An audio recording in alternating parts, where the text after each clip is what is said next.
Here in Modesto, Governor Gavin Newsom held his first press conference since he released his new podcast last month. The governor here gave us a little bit more clarity into what we can expect moving forward, how much of what he says on there will translate into California's government under his leadership.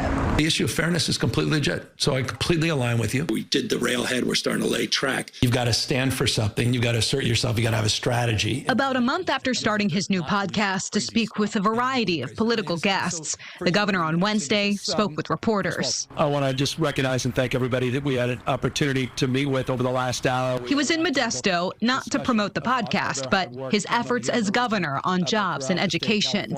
His public appearance came a day after California lawmakers rejected bills that would no longer allow transgender athletes in female sports. The issue amassed even more attention because the governor said this on his podcast weeks ago. Would you do something like that? Would you say no men in female sports? Well, I think it's an issue of fairness. I completely agree with you on that. It is an issue of fairness. So it's deeply unfair. Would you speak? But the governor ended up staying on the sidelines when the law could have been changed. He had this to say to reporters on Wednesday. It's a question we've been asking ourselves for months and haven't been able to answer. What is that finally? How can you make this fair? And I haven't been able to figure it out. And I'm about as transparent about this as anybody out there, particularly in my party, on this.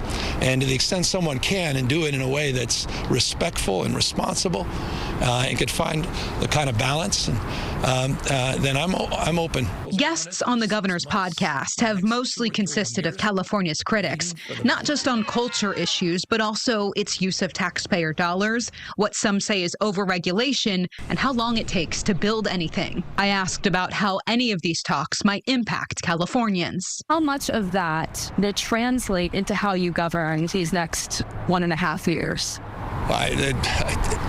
Difficult to make that determination. I spend an hour a week on this. To the extent that big ideas come from private conversations I have, and they can be incorporated into policy making, I think it would be wonderful if those public conversations generated an idea or two as well.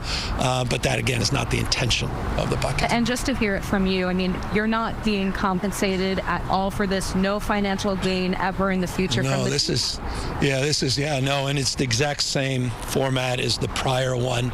And we had all those fancy attorneys figure all that out, and it's all transparent on the 700 form and all that. So there's not a dollar.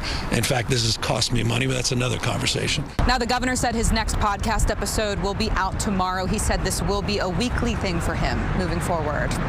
Reporting in Modesto, Ashley Zavala, KCRA 3 News. And just saying once again, taxpayer dollars are not being used on the governor's podcast.